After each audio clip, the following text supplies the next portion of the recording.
YouTube ചാനലുകൾ അപൂർവമായിരുന്ന, ഇൻസ്റ്റാഗ്രാമും റീലുകളും കേട്ടുകേൾവി പോലുമില്ലാതിരുന്ന സാധാരണ മനുഷ്യർ അച്ചടി മാധ്യമങ്ങളിലും പുസ്തകങ്ങളിലും മുഴുകാൻ സമയം കണ്ടെത്തിയിരുന്ന കാലം. അന്നെപ്പോഴോ നടന്നതാണ് ഈ കഥ. ഹവ്യത്തിൽ ഒരിടവേളയ്ക്ക് ശേഷം ഞാൻ പങ്കുവയ്ക്കുന്ന കഥ. കഥയുടെ പേര് കഥാതന്തു തേടി. ഞാൻ ദ്യുതി ചന്ദ്രൻ.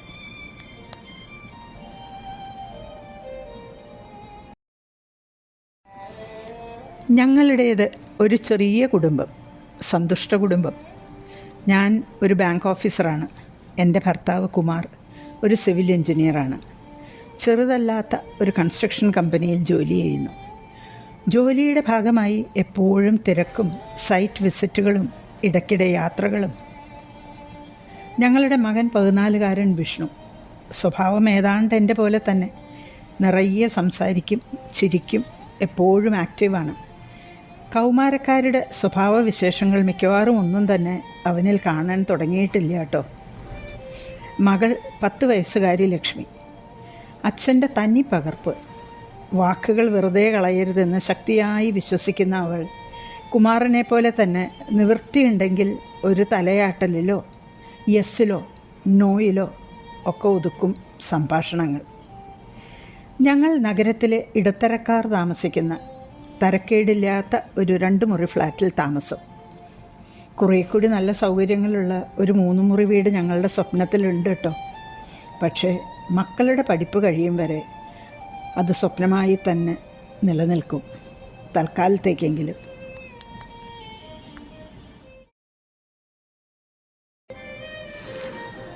എന്നാൽ കാലം കാത്തുവെച്ചത് മറ്റൊന്നാണ്. ഭാഗ്യം ഞങ്ങളുടെ കൂടെ ആയതുകൊണ്ടാവാം, ലോട്ടറി അടിച്ചതുപോലെയായി. വെറും ലോട്ടറി അല്ല കേട്ടോ, ബമ്പർ ലോട്ടറി തന്നെ. ബാല്യം മുതൽ ഭർത്താവിൻ്റെ ഉറ്റ സുഹൃത്തായിരുന്നു വിനോദ്. അയൽപക്കങ്ങളിൽ ജനിച്ചു വളർന്ന അവരുടെ സൗഹൃദവും സ്നേഹവും കണ്ടാൽ അതിശയിച്ചു പോകും. കുറച്ചു കാലമായി അമേരിക്കയിൽ ജോലി ചെയ്യുന്ന വിനോദ് അവിടേക്ക് സ്ഥിരമായി ചേക്കേറുകയാണെന്ന് തീരുമാനിച്ചപ്പോൾ ഞങ്ങളോട് പറഞ്ഞു വിനോദിൻ്റെ ഒഴിഞ്ഞു കിടക്കുന്ന ഫ്ലാറ്റിലേക്ക് മാറാൻ. ഇത്രയധികം വാടക ഞങ്ങൾക്ക് താങ്ങാനാകില്ലെന്ന് പറഞ്ഞപ്പോൾ വിനോദ് പറഞ്ഞു, ഇത് നിങ്ങളുടെ വീടാണ്. ഇടയ്ക്ക് ഞാൻ വരുമ്പോൾ ഒരു മുറി, കുറച്ച് സ്നേഹം, കുറച്ച് ഭക്ഷണം, അത്രമാത്രം. നിങ്ങളീ വീട് നന്നായി നോക്കിയാൽ മാത്രം മതി. വിനോദ് എപ്പോഴും അങ്ങനെയാണ്. കുമാരനൊരു സഹായം ചെയ്യുമ്പോഴും നേരെ തിരിച്ചാണെന്ന ഭാവമാണ് അവന്. അങ്ങനെ ഞങ്ങൾ താമസം മാറി. കായലിനഭിമുഖമായി 28 നിലകളുള്ള 6 കൂറ്റൻ കെട്ടിടങ്ങളും നീന്തൽക്കുളവും ജിമ്മും പാർക്കും നടപ്പാതയുമുള്ള റെസിഡൻഷ്യൽ കോംപ്ലക്സ്. ഏതാണ്ട് 600ഓളം ഫ്ലാറ്റുകൾ. ഏറ്റവും മുകളിലത്തെ 2 നിലകളിൽ പെൻറ്റ് ഹൗസുകളാണ്. 4 കിടപ്പുമുറികളുള്ള 2 ഫ്ലാറ്റുകൾ. എത്ര ശ്രമിച്ചാലും ഇതുപോലൊന്ന് സ്വന്തമാക്കാൻ ഇജ്ജമ്മത്തെ ഞങ്ങളെ കൊണ്ടാവില്ല.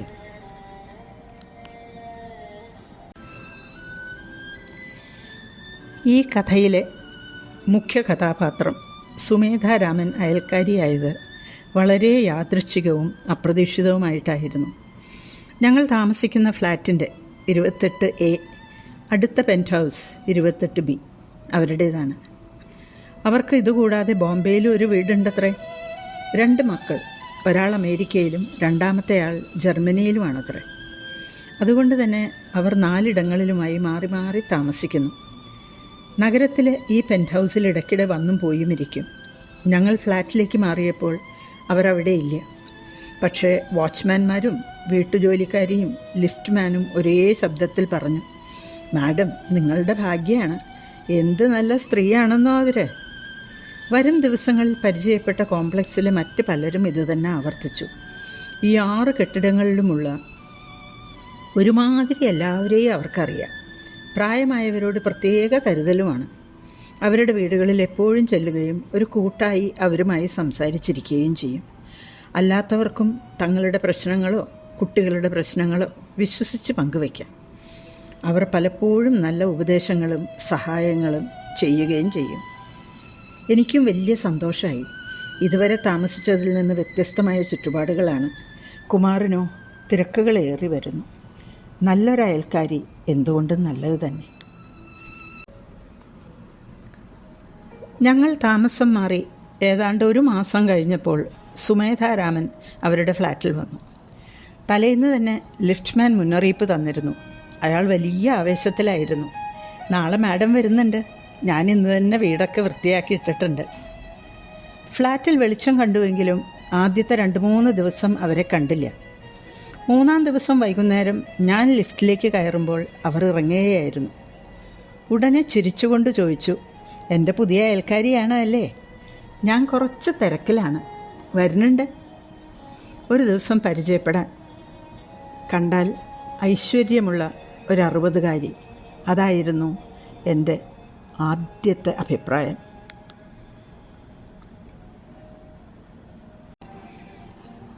രണ്ട് 3 ദിവസം കഴിഞ്ഞ് ഒരു ദിവസം സന്ധ്യയ്ക്ക് അവർ വീട്ടിൽ വന്നു. കുമാർ ജോലി കഴിഞ്ഞെത്തിയിരുന്നില്ല. വളരെ സൗമ്യവും മധുരവുമായ രീതിയിൽ കുറേ നേരം സംസാരിച്ചിരുന്നു. എൻ്റെയും കുമാറിൻ്റെയും കുടുംബങ്ങളെപ്പറ്റി വിശദമായി ചോദിച്ചറിഞ്ഞു. ഞങ്ങൾ കൂടെ പഠിച്ചവരാണോ, പ്രേമവിവാഹമാണോ, അങ്ങനെ ഒരുപാട് ചോദ്യങ്ങൾ. പരിചയപ്പെടലിൻ്റെ ആമുഖമായി ചോദിക്കുന്ന പതിവ് ചോദ്യങ്ങൾ തന്നെയല്ല. ഹോംവർക്ക് ചെയ്യുന്ന 14കാരൻ വിഷ്ണുവിനെ വിളിച്ചു വരുത്തി പരിചയപ്പെടുത്തി. വിഷ്ണു പതിവ് പോലെ ചിരിയും വർത്തമാനവുമായിരുന്നു. വിഷ്ണുവിനോട് അവൻ്റെ സ്കൂളിനെയും കൂട്ടുകാരെയും പറ്റിയും പിന്നെ ഏറ്റവും ഇഷ്ടപ്പെട്ട സബ്ജക്റ്റ്, ഹോബി, അങ്ങനെ എല്ലാം ചോദിച്ചറിഞ്ഞു അവർ. കൂട്ടത്തിൽ ഗേൾ ഫ്രണ്ട്സ് ആരെങ്കിലും ഉണ്ടോ എന്ന്. ആ ചോദ്യത്തിൽ നാണിച്ച് അവൻ സ്ഥലം വിട്ടു. അകത്തിരുന്ന് TV കാണുകയായിരുന്ന ലക്ഷ്മിയുടേതായിരുന്നു അടുത്ത ഊഴം. വളരെ ചുരുങ്ങിയ വാക്കുകളിൽ ഉത്തരങ്ങൾ പറഞ്ഞ് അവൾ പിൻവലിഞ്ഞു. സംസാരത്തിനിടയിൽ മകൻ്റെ പ്രായം അപകടകരമാണെന്നും ചീത്ത കൂട്ടുകെട്ടിൽ വീഴാതെ നോക്കണമെന്നും സുമേധ പ്രത്യേകം പറഞ്ഞു. ഈ പ്രായത്തിൽ സിഗരറ്റും കഞ്ചാവും പെൺസൗഹൃദങ്ങളും എല്ലാം ശ്രദ്ധിക്കേണ്ടതാണെന്ന് വീണ്ടും ഓർമ്മിപ്പിച്ചു അവർ. അവരുടെ കുടുംബത്തിനെ പറ്റിയുള്ള എൻ്റെ ചോദ്യത്തിന്, അതെ, 1-ലധികം നോവലുകൾക്കുള്ള കാര്യങ്ങളുണ്ട് എൻ്റെ ജീവിതത്തിൽ, വിശദമായി തന്നെ പറയാം മറ്റൊരിക്കൽ എന്ന് പറഞ്ഞ് ചിരിച്ചുകൊണ്ടവരെഴുന്നേറ്റു. അടുത്തൊരു ഞായറാഴ്ച വന്ന് കുമാറിനെയും പരിചയപ്പെടാമെന്ന് പറഞ്ഞതിനെ ഞാൻ പ്രോത്സാഹിപ്പിച്ചില്ല. മറ്റൊന്നുകൊണ്ടുമല്ല കേട്ടോ, ഞങ്ങളുടെ ഞായറാഴ്ചകൾ വളരെ തിരക്കേറിയതാണെന്നും ഇതുപോലെ ജോലി ദിവസങ്ങളിലെ വൈകുന്നേരങ്ങളാണ് നല്ലതെന്നും പറഞ്ഞു വെച്ചു ഞാൻ. ആദ്യം കണ്ടതുകൊണ്ടായിരിക്കാം കുറച്ച് കൂടുതൽ സംസാരിച്ചുവെന്നതൊഴിച്ചാൽ നല്ലൊരു അയൽക്കാരി തന്നെ ഇവർ. പിന്നീടുള്ള 2-3 സന്ദർശനങ്ങളിൽ എൻ്റെ പുസ്തകങ്ങളോടുള്ള പ്രേമവും പണ്ടത്തെ പോലെ വായിക്കാൻ സമയം കിട്ടാത്ത കാര്യവും അങ്ങനെ പലതും ഞങ്ങൾ ചർച്ച ചെയ്തു. പുതിയ വീട്ടിലേക്ക് മാറിയപ്പോൾ എൻ്റെ പുസ്തകങ്ങൾ അമ്മയുടെ കയ്യിൽ നാട്ടിലേക്ക് കൊടുത്തയച്ചെന്നും ഞാൻ പറഞ്ഞു. വായന ഒരിക്കലും ഉപേക്ഷിക്കരുതെന്ന് ഓർമ്മിപ്പിച്ച് അവരുടെ കയ്യിലുള്ള കുറച്ച് പുസ്തകങ്ങൾ എനിക്ക് വായിക്കാൻ തരാമെന്നും പറഞ്ഞു അവർ. ഇനി കുറച്ച് നാൾ കഴിഞ്ഞ് വരൂ എന്ന് പറഞ്ഞ് പോകുന്നതിന് മുൻപേ വീണ്ടും ഓർമ്മപ്പെടുത്തി, വിഷ്ണുവിൻ്റെ കൂട്ടുകെട്ടുകൾ ശ്രദ്ധിക്കണം. ലക്ഷ്മി എങ്ങനെ വിട്ടാൽ പറ്റില്ല. ഇന്നത്തെ കാലത്ത് പെൺകുട്ടികൾ കൂടുതൽ സ്മാർട്ടാകാതെ തരില്ല. ഞാൻ തിരിച്ചു വന്നിട്ട് അവളെയും കൊണ്ടൊന്ന് കറങ്ങാൻ പോവാം, കാര്യങ്ങൾ ചോദിച്ച് മനസ്സിലാക്കാലോ. അങ്ങനെ പതുക്കെ പതുക്കെ അവരെപ്പറ്റി മറ്റുള്ളവർക്കുള്ള അഭിപ്രായത്തോട് പൂർണ്ണമായി യോജിക്കാമെന്നായി എൻ്റെ മനസ്സ്. എല്ലാവരുടെയും നന്മ ആഗ്രഹിക്കുന്ന, സഹായിക്കാൻ തയ്യാറുള്ള ഒരു നല്ല അയൽക്കാരി. നമ്മൾ മലയാളികൾക്ക് പൊതുവെയുള്ളൊരു ശീലമാണത്രേ, യാത്ര പറഞ്ഞിറങ്ങിയാലും വാതിക്കലും ഗേറ്റിലും പിന്നെ കാറിൻ്റെ വാതിൽ തുറന്നു പിടിച്ചും ഒക്കെ വീണ്ടും സംസാരിച്ചുകൊണ്ടിരിക്കുന്നത്. അതുപോലെ വാതിൽ തുറന്ന് പുറത്തിറങ്ങിയപ്പോൾ മിസ്സസ് രാമൻ ചോദിച്ചു, കുട്ടി ബ്യൂട്ടി പാർലറിലോ സ്പായിലൊക്കെ പോവാറുണ്ടോ? അതിനൊന്നും നേരമില്ല എന്ന് എൻ്റെ മറുപടിയിൽ അവർ തൃപ്തരായില്ല കേട്ടോ. മറ്റുള്ളവർക്ക് വേണ്ടിയുള്ള ഓട്ടത്തിനിടയിൽ സ്വന്തം ശരീരവും മനസ്സും ഒക്കെ ചെറുപ്പമാക്കി വയ്ക്കാൻ മറക്കരുത് കേട്ടോ. അല്ലെങ്കിലേ നമ്മുടെ ആണുങ്ങൾ മറ്റാരെയെങ്കിലും തേടിപ്പോവും. എന്നിട്ട് പിന്നെ അവരെ കുറ്റം പറഞ്ഞിട്ട് കാര്യമില്ല. ഇത്രയും പറഞ്ഞ് അവരപ്രത്യക്ഷയായി. അന്ന് രാത്രി മേൽ കഴുകി വന്ന് കണ്ണാടിയെ നോക്കിയപ്പോൾ ഞാൻ ശ്രദ്ധിച്ചു. അവ പറഞ്ഞത് എത്ര ശരിയാണ്. ഞാൻ കുറേശ്ശെ തടിക്കാൻ തുടങ്ങിയിരിക്കുന്നു. കണ്ണുകൾക്ക് ചുറ്റും കറുപ്പ് വൃത്തങ്ങളുണ്ട്. കൂടാതെ ചെവിയുടെ അരികിലും നെറ്റിയിലുമെല്ലാം തലമുടി നരച്ചു തുടങ്ങിയിരിക്കുന്നു. രാവിലത്തെ ഓട്ടത്തിനിടയിൽ കണ്ണാടിയിൽ നോക്കുന്നത് ബോധപൂർവമല്ലാത്ത ഒരാചാരത്തിനപ്പുറം ഒന്നുമല്ലാതായിട്ട് എത്രയോ നാളുകളായി അല്ലേ?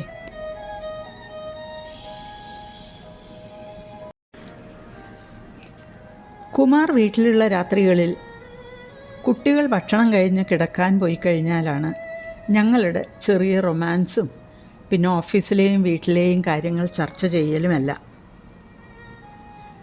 ഒരു കപ്പ് ചായയും ബിസ്ക്കറ്റുമൊക്കെയായി ഞങ്ങൾ ഊൺമേശയിൽ വന്നിരിക്കും.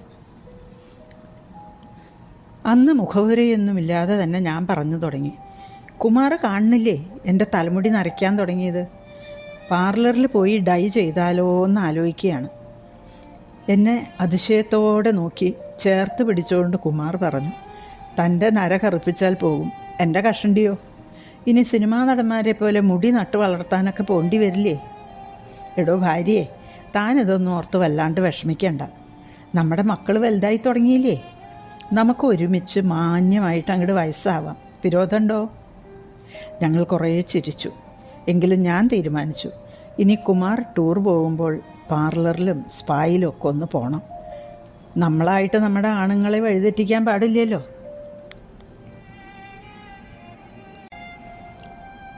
എൻ്റെ അയൽക്കാരി വീണ്ടും യാത്രയിലായിരുന്നു എന്ന് തോന്നുന്നു. കുറേ നാളുകൾക്ക് ശേഷമായിരുന്നു അവരുടെ അടുത്ത വരവ്. അന്ന് കുമാറും വീട്ടിലുണ്ടായിരുന്നു. കുമാറിൻ്റെ ജോലിയെപ്പറ്റി വിശദമായ ചർച്ചകൾക്ക് ശേഷം സംസാരത്തിനിടയിൽ അവർ പറഞ്ഞു തുടങ്ങി, ആളുകൾക്ക് എന്തെല്ലാം പ്രശ്നങ്ങളാണെന്നോ. പണം മാസാമാസം അയച്ചു കൊടുത്തതുകൊണ്ടോ സഹായത്തിന് ആളെ നിർത്തിയതുകൊണ്ടോ ഒന്നും മാറുന്നതല്ല വയസ്സായവരുടെ ഏകാന്തതയും അരക്ഷിതബോധവും. നമുക്കാരെങ്കിലുമൊക്കെ ഉണ്ടെന്ന തോന്നൽ വേണം. അതിൻ്റെ കുറവാണ് ഇവിടുത്തെ മിക്ക വീടുകളിലെയും പ്രശ്നം. ചെറുപ്പക്കാർക്കാണെങ്കിലോ പ്രശ്നങ്ങൾ വേറെ വിധത്തിലാണ്. അവർ പറയുന്നത് എത്ര ശരിയാണെന്ന് ഞാൻ ഓർത്തു. നാട്ടിൻ പുറത്ത് കാര്യങ്ങൾ ഇത്രയും ഭീകരമല്ല കേട്ടോ. അന്ന് ഇറങ്ങുമ്പോൾ പകുതി തമാശ രൂപത്തിൽ അവർ കുമാറിനോടും പറഞ്ഞു, ഇങ്ങനെ ഭാര്യയെ ഒറ്റയ്ക്കാക്കി കറങ്ങി നടന്നാലേ അവൾ വേറെ ആളെ നോക്കി പോവും കേട്ടോ. വീട്ടിൽ കുറേ കൂടി സമയം ചെലവഴിക്കാൻ നോക്കണം. അതിന് മറുപടി എന്നോണം കുമാർ ഉറക്കെ ചിരിച്ചു. അങ്ങനെയൊന്നും ഉണ്ടാകില്ലെന്ന ഉറച്ച വിശ്വാസം ആ ചിരിയിലുണ്ടായിരുന്നു. കിടക്കാൻ പോകുമ്പോൾ ഞാൻ ആലോചിച്ചു, എൻ്റെ സ്വന്തം അമ്മ പോലും പറഞ്ഞു തരാത്ത കാര്യങ്ങളാണിതെല്ലാം. പക്ഷേ അവർ പോയി കഴിഞ്ഞപ്പോൾ കുമാർ പറഞ്ഞു, എനിക്കെന്തോ അവരുടെ സംസാരം അത്ര പിടിക്കണില്ല. കുറച്ച് ശ്രദ്ധിച്ചു മതി വല്ലാതെ അടുക്കുന്നത്. പിറ്റേന്ന് ഓഫീസിലെ എൻ്റെ ഏറ്റവും അടുത്ത കൂട്ടുകാരിയോട് നടന്ന കാര്യങ്ങൾ പറഞ്ഞപ്പോൾ അവളും പറഞ്ഞു, അതെ, ഇവരോട് ഒരകലം പാലിക്കുന്നത് നല്ലതാണ്. നിങ്ങളുടെ സ്വകാര്യതയിലേക്ക് വല്ലാതെ കയറി ഇടപെടാൻ സമ്മതിക്കണ്ട കേട്ടോ. ഞാൻ വിചാരിച്ചു, ഇവക്ക അസൂയയാണ്, വേറെ ആരെങ്കിലും എന്നോട് അടുക്കുമോ എന്ന ഭയവും. പക്ഷേ എനിക്കിതുവരെ ഇല്ലാതിരുന്നൊരു മാറ്റം ഞാൻ ശ്രദ്ധിച്ചു. സുമേധാരാമൻ പറഞ്ഞതിൽ എന്തെങ്കിലും സത്യമുണ്ടോ? ഞാൻ കുട്ടികളറിയാതെ തന്നെ അവരെ ശ്രദ്ധിക്കാൻ തുടങ്ങി. വിഷ്ണു കൂടുതൽ സമയം പുറത്ത് കൂട്ടുകാരുമായി ചെലവാക്കുന്നുണ്ടോ? ലക്ഷ്മി കൂടുതൽ ഉള്ളിലേക്ക് വലിയുന്നുണ്ടോ? കുട്ടികൾ രാത്രി വാതിലകത്തുനിന്ന് അടയ്ക്കരുതെന്ന് പറഞ്ഞപ്പോൾ വിഷ്ണു പറഞ്ഞു, ഈ അമ്മയ്ക്ക് എന്തു പറ്റി? പതിവില്ലാത്ത ചില പെരുമാറ്റങ്ങൾ. എന്തിന്? കുമാറിനെപ്പോലും ഞാൻ സംശയിക്കാൻ തുടങ്ങി. ഇനി ഓഫീസ് ജോലി എന്ന് പറഞ്ഞ് മറ്റാരുടെയെങ്കിലും കൂടെ? അയ്യേ, എനിക്ക് എന്നോട് തന്നെ വെറുപ്പ് തോന്നി. ഇങ്ങനെ പോയാൽ പറ്റില്ല. സുമേധ ഇനി വരുമ്പോൾ കാര്യമായി ഒന്ന് സംസാരിക്കണം.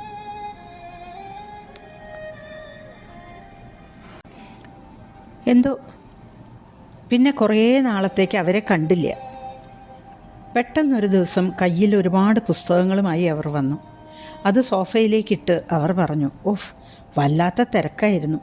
ഇനി പിന്നെ യാത്ര തന്നെയാണ്, സാമാന്യം നീണ്ട യാത്ര.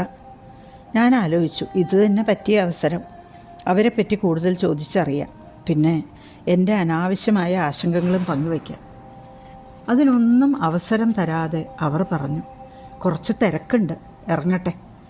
പുസ്തകങ്ങൾ പതുക്കെ വായിച്ചിട്ട് തന്നാൽ മതി. പോകുന്നതിന് മുൻപ് വിഷ്ണുവിനെ പറ്റിയുള്ള ആശങ്ക വീണ്ടും പങ്കുവച്ചു അവർ. ഇതിനിടയിൽ ഒരിക്കൽ അവൻ്റെ കൂട്ടുകാരിൽ ചിലർ സിഗരറ്റ് വലിക്കുന്നത് കണ്ടു അത്രേ. അതത്ര ശരിയല്ല. പിന്നെ ലക്ഷ്മിയെ ഒരു സൈക്കോളജിസ്റ്റിനെ കാണിക്കാൻ വൈകരുത്. രണ്ടും അടുത്ത വരവിന് നോക്കാമെന്ന് പറഞ്ഞു. എവിടേക്കാണ് യാത്രയെന്നൊന്നും പറയാതെ അവർ സ്ഥലം വിട്ടു. സത്യം പറഞ്ഞാൽ എനിക്കും വല്ലാത്തൊരു പേടി തോന്നാൻ തുടങ്ങി. കുമാറുമായി എൻ്റെ വ്യഥകൾ പങ്കുവയ്ക്കാൻ ശ്രമിച്ചെങ്കിലും കുമാർ അതിനെ നിസ്സാരമാക്കി തള്ളുകയാണ്. എന്നിട്ട് പറഞ്ഞു, അതേ, നമുക്കൊരു ബ്രേക്ക് എടുക്കേണ്ട സമയമായിട്ടുണ്ട്. കുട്ടികളുടെ പരീക്ഷ കഴിയട്ടെ. എന്തായാലും പുസ്തകങ്ങൾ കണ്ടപ്പോൾ എനിക്ക് സന്തോഷമായി. ഈ ആഴ്ച കുമാർ യാത്രയിലാണ്. വായിക്കാൻ സമയം കിട്ടും. എല്ലാം മറന്ന് വായിക്കാമല്ലോ. വെള്ളിയാഴ്ച വൈകുന്നേരം സോഫയിൽ നിന്ന് പുസ്തകക്കെട്ട് മുറിയിലേക്ക് മാറ്റി ഒതുക്കി വയ്ക്കുമ്പോഴാണ് അതിനിടയിൽ ഒരു വലിയ ബ്രൗൺ പേപ്പർ കവർ കണ്ടത്. ഡൽഹിയിലെ ആരുടെയോ മേൽവിലാസം എഴുതിയ കവർ. ഒരു കോണിൽ സുമേധയുടെ മേൽവിലാസവും. കവർ ഒട്ടിച്ചിട്ടില്ല. തിരക്കിനിടയിൽ മറന്നതായിരിക്കും. എന്തെങ്കിലും പ്രധാനപ്പെട്ടതാണെങ്കിൽ മേൽവിലാസക്കാരന് അയച്ചു കൊടുക്കാം എന്ന് കരുതി തുറന്നപ്പോഴല്ലേ എന്നെ അതിശയിപ്പിക്കുന്ന ആ കാഴ്ച ഞാൻ കണ്ടത്. 2 പുസ്തകങ്ങൾ. അവയുടെ കവറിലിരുന്ന് എന്നെ നോക്കി മനോഹരമായി ചിരിക്കുന്ന എഴുത്തുകാരി സുമേധ രാമൻ. സുമേധയുടെ സൗഹൃദങ്ങൾ പുസ്തകം 3, പുസ്തകം 4 എന്ന തലക്കെട്ടോടുകൂടി ചെറുകഥാ സമാഹാരങ്ങൾ 3ഉം 4ഉം. 1ഉം 2ഉം മുൻപേ തന്നെ പ്രസിദ്ധീകരിച്ചിരിക്കും. എനിക്ക് അവരോടുള്ള ആരാധന ആകാശം മുട്ടെ വളർന്നു. ഇത്ര വലിയ എഴുത്തുകാരിയായിട്ടും അത് പറയാതിരുന്ന അവരുടെ വിനയത്തിന് മുൻപിൽ ഞാൻ നമസ്കരിച്ചു. ഒന്ന് ഞാൻ തീരുമാനിച്ചു. തിരിച്ചു വരുമ്പോൾ അവർക്കൊരു വലിയ സ്വീകരണമൊരുക്കണം. സാധിച്ചാൽ സുമേധ രാമനെ ആരാധിക്കുന്ന എല്ലാവരെയും ഉൾപ്പെടുത്തിക്കൊണ്ട് തന്നെ. ലോകം മുഴുവൻ അറിഞ്ഞേക്കാവുന്നൊരു എഴുത്തുകാരി ഞങ്ങൾക്ക് സ്വന്തമാണെന്ന് പുറം ലോകം അറിയട്ടെ. ആദ്യം ഈ പുസ്തകങ്ങൾ തന്നെ വായിക്കണം, എന്നിട്ട് ബാക്കി പുസ്തകങ്ങൾ. ഓരോന്നിലും 30 ചെറുകഥകൾ വീതം. ശനിയും ഞായറും ഏതാണ്ട് മുഴുവൻ സമയവും കഥകൾ ഒന്നിനു പിന്നാലെ ഒന്നായി വായിച്ചു. പുസ്തകങ്ങളുടെ ഉള്ളടക്കം വായിക്കുന്നതിന് മുൻപേ ആമുഖവും അവതാരികയുമെല്ലാം വായിക്കുന്ന ഒരു ശീലം എനിക്കുണ്ട് കേട്ടോ. എഴുത്തുകാരി ഓരോ കഥാപാത്രത്തിനോടും പുലർത്തിയ നീതി, യഥാതഥമായിട്ടുള്ള വിവരണങ്ങൾ എല്ലാം വാനോളം പുകഴ്ത്തപ്പെട്ടിട്ടുണ്ട്. ഓരോ കഥാപാത്രത്തെയും നേരിട്ട് കാണുന്ന പ്രതീതി, സത്യസന്ധമായ അവതരണം, സ്ത്രീ കഥാപാത്രങ്ങളോട് ചേർന്ന് നിൽക്കുന്ന എഴുത്തുകാരി, അങ്ങനെ അങ്ങനെ അഭിനന്ദനങ്ങളുടെ ഒരു പ്രവാഹം തന്നെയാണ്. ശരിയാണ്, ഓരോ കഥ വായിക്കുമ്പോഴും ഇവരെല്ലാം എൻ്റെ ചുറ്റുമുള്ള ആളുകൾ തന്നെയാണല്ലോ എന്ന് തോന്നി എനിക്ക്. ഏത് കഥാകാരിയും കഥയ്ക്ക് കൊഴുപ്പ് കൂട്ടാൻ കുറച്ചൊക്കെ അവർക്ക് ചുറ്റുമുള്ള യാഥാർത്ഥ്യങ്ങളും കൂട്ടിച്ചേർക്കുമല്ലോ. MTയും മലയാറ്റൂരും കമലാദാസുമെല്ലാം വായനക്കാരുടെ മനസ്സിലിടം പിടിച്ചതും അങ്ങനെയൊക്കെയാണല്ലോ.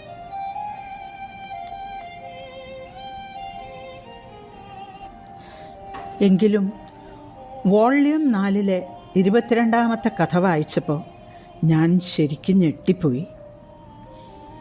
സ്വപ്നങ്ങളെ മുറുകെ പിടിച്ചുകൊണ്ട് എന്ന തലക്കെട്ടിലുള്ള കഥ. എപ്പോഴും ജോലി സംബന്ധമായ യാത്രയെന്ന് ഭാര്യയെ വിശ്വസിപ്പിച്ച് പരസ്ത്രീകളുടെ കൂടെ കറങ്ങി നടക്കുന്ന കുടിയനായ, പണം വെച്ച് ചീട്ട് കളിക്കുന്നതിൽ തൽപരനായ സിവിൽ എഞ്ചിനീയറായ ഭർത്താവ്. കൗമാരത്തിൻ്റെ പടിവാതിക്കൽ വെച്ച് തന്നെ ഡ്രഗ് അഡിക്ഷൻ അടക്കം എല്ലാവിധ ദുശ്ശീലങ്ങളുമുള്ള അനുസരണയില്ലാത്ത മകൻ. വേണ്ട സമയത്ത് ശ്രദ്ധ കിട്ടാത്തതുകൊണ്ടായിരിക്കാം ഏതാണ്ടൊരു ഭിന്നശേഷിക്കാരിയായി മാറിക്കൊണ്ടിരിക്കുന്ന മകൾ. ഇതിൻ്റെ എല്ലാം ഇടയിൽ തകർന്നു പോകാതെ തല ഉയർത്തിപ്പിടിച്ച് ബാങ്കിലെ ജോലിയും തനിക്ക് പ്രിയപ്പെട്ട കുടുംബവും ചേർത്ത് പിടിച്ച് പോരാടുന്ന സ്ത്രീരത്വം. ഇത് ഞാൻ തന്നെയല്ലേ? ഞാൻ ശരിക്കും ഞെട്ടിപ്പോയി. കഥ വായിച്ചു തീർന്നപ്പോൾ ഞാൻ വിറയ്ക്കുകയായിരുന്നു. എന്തെന്നില്ലാത്ത പേടി, വഞ്ചിക്കപ്പെട്ടതിൻ്റെ ദേഷ്യം. ഒന്നിലധികം നോവലുകൾക്കുള്ള അനുഭവങ്ങൾ തൻ്റെ ജീവിതത്തിൽ ഉണ്ടായിട്ടുണ്ടെന്ന് അവകാശപ്പെടുന്ന, എന്നാൽ മറ്റുള്ളവരുടെ സ്വകാര്യതയിലേക്ക് അനുവാദമില്ലാതെ ഇടിച്ചു കയറി നുണകളുടെ കൂമ്പാരങ്ങളായ വൈകൃതങ്ങൾ സൃഷ്ടിച്ച് പ്രശസ്തി നേടാൻ തുനിഞ്ഞ സുമേധാരാമൻ പൊടുന്നനെ എൻ്റെ മുൻപിൽ പൂർണ്ണ നഗ്നയായി നിന്നു. ഇതുവരെ വായിച്ച കഥകളെല്ലാം എൻ്റെ മനസ്സിലൂടെ ഓടിമറഞ്ഞു. അവരുടെ സ്ത്രീ കഥാപാത്രങ്ങൾ മിക്കവാറും മാലാഖമാരും ഝാൻസി റാണിമാരുമായിരുന്നു കേട്ടോ, ഞാനടക്കം. ജോലിസ്ഥലത്തെ സഹപ്രവർത്തകരുടെ, മേലുദ്യോഗസ്ഥരുടെ, ഭർത്താവിൻ്റെ, അവരുടെ കുടുംബത്തിൻ്റെ എല്ലാം അക്രമത്തിനെതിരെ, അനീതിക്കെതിരെ, അവഗണനയ്ക്കെതിരെ തല ഉയർത്തി നിന്ന് പോരാടിയവർ. ഉടനെ കുമാറിനെ വിളിക്കണമെന്നും ഞാനും എനിക്ക് ചുറ്റുമുള്ള പലരും വഞ്ചിക്കപ്പെട്ടിരിക്കുന്നു എന്നുറക്കെ പറയണമെന്നും തോന്നി എനിക്ക്. രണ്ടാമത് ആലോചിച്ചപ്പോൾ ഈ അസമയത്ത് വിളിക്കേണ്ടെന്ന് തീരുമാനിച്ചു. കുട്ടികളുടെ മുറികളിൽ ചെന്ന് നോക്കി. അവർ സുഖമായി ഉറങ്ങുന്നു. പിന്നെ ഒരൊറ്റ ഇരിപ്പിനാണ് പുസ്തകം വായിച്ചു തീർത്തത്. ഞങ്ങളുടെ കോംപ്ലക്സിലെ ലിഫ്റ്റ് ബോയ്, വാച്ച്മാൻ, ജോലിക്കാരികൾ, മറ്റ് പല താമസക്കാർ, അങ്ങനെ മാന്യമായി ജീവിക്കുന്ന കുറേ പേരുടെ മുഖങ്ങൾ എൻ്റെ മുന്നിലൂടെ കടന്നുപോയി. ദുരിതപൂർണമായ കഥകൾ എല്ലാം വായിച്ചു തീർന്നപ്പോൾ തിങ്കളാഴ്ച വെളുപ്പിന് 2 മണി. ഒരു തീരുമാനമെടുക്കാൻ എനിക്കധികം സമയം വേണ്ടി വന്നില്ല. ഇന്നിനി ഉറങ്ങാൻ കഴിയില്ല. അല്ല, ഇന്നിനി ഉറക്കമില്ല. ഒരു ചായ കുടിച്ച് കുളിച്ച് വെളുപ്പിനേ ഇറങ്ങണം. ഈ കഥാപാത്രങ്ങളെല്ലാം സ്വന്തം കഥ വായിക്കട്ടെ, കേൾക്കട്ടെ, എന്നിട്ട് തീരുമാനിക്കട്ടെ സുമേധാരാമൻ എന്ന ഈ സ്ത്രീയെ എന്തു ചെയ്യണമെന്ന്. അടുത്ത ഒരാഴ്ച എൻ്റെ ജോലി ഇതാണ്. ഒരാഴ്ചത്തെ ലീവിന് അപേക്ഷിക്കാൻ ഉറപ്പിച്ച് ഞാൻ അടുക്കളയിൽ പോയി ഒരു കപ്പ് ചായ ഉണ്ടായിക്കൊണ്ടിരിക്കുമ്പോൾ എന്നോട് തന്നെ ചോദിച്ചു, ഇവരുടെ ഉണ്ടെന്ന് കൊട്ടിഘോഷിക്കുന്ന അമേരിക്കയിലെയും ജർമ്മനിയിലെയും മക്കളും ബോംബെയിലെ വീടും എല്ലാം ഈ കഥകളിലെപ്പോലെ തന്നെയാണോ ആവോ? 28ാം നിലയിലെ മുറിയിലെ തുറന്നിട്ട ജനവാതിലിലൂടെ കായലിൽ അവിടെവിടെയായി കാണുന്ന മീൻപിടുത്ത ബോട്ടുകളിലെ ചാഞ്ചാടുന്ന വിളക്കുകളിലേക്ക് നോക്കി നിന്നു ഞാൻ. കായലിൽ നിന്ന് തണുത്ത സുഖമുള്ള കാറ്റ് മുറിയിലേക്ക് ഒഴുകി വരുന്നുണ്ടായി. ചായ കുടിച്ചുകൊണ്ട് ഞാൻ ആലോചിച്ചു, ഇനിയുള്ള ദിവസങ്ങൾ എനിക്ക് വളരെ പ്രധാനപ്പെട്ടതാണ്. എല്ലാവരുടെയും ആരാധനാപാത്രമായ സുമേധ ശരിക്കും ആരാണെന്ന് ലോകത്തെ അറിയിക്കേണ്ടത് എൻ്റെ നിയോഗമാണ്. ഇതിൽ നിന്ന് പുറത്തു പോകാനാകില്ല, പുറകോട്ട് പോകാനാകില്ല. അതുവരെ എനിക്ക് വിശ്രമവുമില്ല. കുമാർ എത്രയും വേഗം തിരിച്ചെത്തിയെങ്കിൽ, എൻ്റെ അടുത്തുണ്ടായിരുന്നെങ്കിൽ എന്നെല്ലാം ഞാൻ ആശിച്ച നിമിഷങ്ങൾ.